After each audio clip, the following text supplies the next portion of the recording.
The energy and the preciousness of this place resonates every day. Such a beautiful spot in the desert with the buttes in the background all the time, the great views and vistas that you get on the golf course.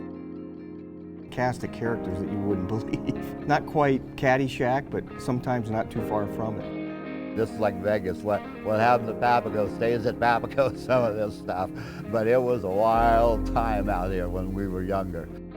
I am truly a product of a municipal golf course and of amazing people that wanted to help our generation and teach us and watch us be successful.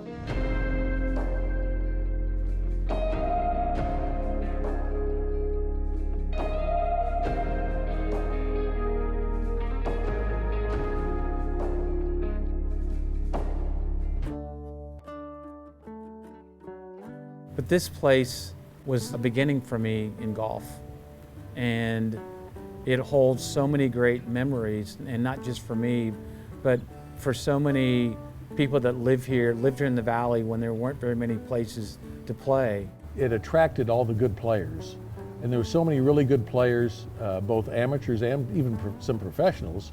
You'd practice, you'd play against really the best golfers in Arizona. I was here in the early 70s, and this was one of the tougher courses around. So we all liked playing this golf course because you had to hit it good to play here and score. There were a lot of really, what you would call a lot of really good sticks around Papago. You know, everybody had game, and everybody had accomplished different levels along the way. Had the National Public Links Tournament here in 1971, and they made the course very difficult. It was 72-hole stroke play, and they had rough about 8 inches high everywhere off of the sides of the fairways. First thing you got to look at is the location. The location here, right in the middle of the valley, basically. So everybody comes from all over. My family first started coming to Papago because of my dad, who was a weekend golfer. He was a carpenter by trade, knew nothing about golf, and he was one of those crazy people that would sit in line at 4 a.m. at the gates to get a tee time on Saturday morning. The people that come out here and park and wait all night, they'd get out here, a lot of them came after they got done closing the bars, and start forming a line. When Moreland Road went straight on back out, there'd be a quarter-mile long and where there'd be like 30 cars and stuff. Yeah, and they'd come out here, and it'd take us about 10 minutes to fill up the whole day. Tee times were very hard. So it was important to get into a club so that you knew that you were going to get a tee time on whatever day. It's kind of weird because it wouldn't happen these days, but you could drop your 6-year-old kid off here, and as long as the staff knew who they were and the patrons that were here, it was like a big family. You could leave them here and everybody's watching out for them. They're practicing and playing with them. We would putt for quarters, and a quarter got you a drink got you a soda at the snack bar. My mom never had to give Heather and I money for a snack or soda because we usually would earn it by winning a lot of putting games.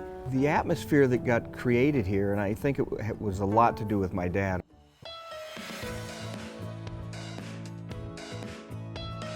He was the teaching pro at Arizona Country Club just down the street from early 1960 until Papago opened in September of 1963. My dad came across this very special person named Arch Watkins. In the afternoons, he'd get in a golf cart and he'd drive down to the corner of the range between the range and the green.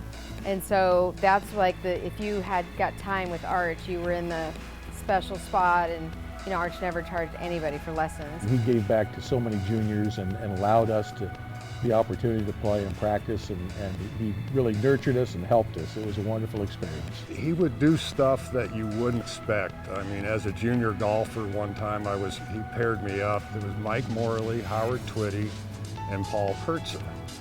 And as a junior golfer, it was like, oh my God, I've never been so nervous in my life. But Arch would do stuff like that for all the kids. He was like the Pied Piper. He'd have all these little kids kind of following him around and stuff, and it was pretty neat to see. Arch created this home.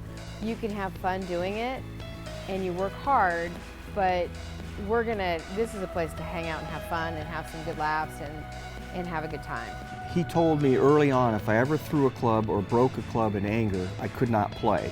And he meant period, until I was old enough to be on my own. And he meant it, because it would be a reflection on his reputation that he's kids acting up. The values that were installed in me, you know, just the things that you learn, the right and the wrong and how to get along with people. It was just, you know, it's just the right place to be. That was a big building block for the rest of life. It was like a big family, and even though different characters came in and out of the pro shop working for my dad, the same aura kept getting perpetuated.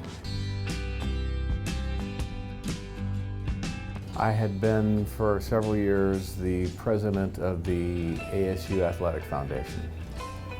And Karsten was meeting the end of its journey as a golf course. The golf teams needed a place to go, and I was asked if I would help facilitate the move from Karsten to Papago. You couldn't redo Papago and be comfortable that you were going to make it financially successful if it was golf course only. Every golf course could use a facility like the Papago Clubhouse because it's not designed just for the golfer. It's designed for the community. The new Papago is really amazing. How it has evolved and getting to be a part of the process in building our ASU facility, to see it come back to life and to see it, all the people that were involved to get Papago back on its feet and better than ever, and it's become a cool place to hang out again. Everyone seems to circle back around to here. There's an attraction there somehow or other. It's still the great golf course. It's not the same clubhouse, but what they developed here is unbelievable. It's hard to describe. It's just kind of like a magical place. It's just, you're in the city, but you feel like you're not. So when Arch was here, there was a bunch of juniors, Heather and Missy and Billy and all those that came up through the program. And now we have a first tee program here. And there's a bunch of Heathers and Missys and Billys that are coming up. You know, this is a great place for parents to bring their kids. It's got a great range, got great instructors.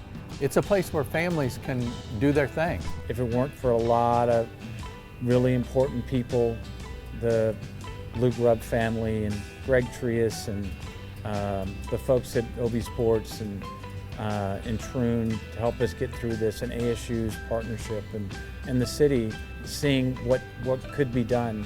I feel I just pinch myself. With the advent of ASU now coming in and everything, they're going to find out that this is competition. This is what competition is all about. And of course, everybody knows the putts all break towards the river. Which way's the river? You know, over the last few years, Papago has absolutely become a jewel for the city of Phoenix. It's a wonderful, wonderful spot.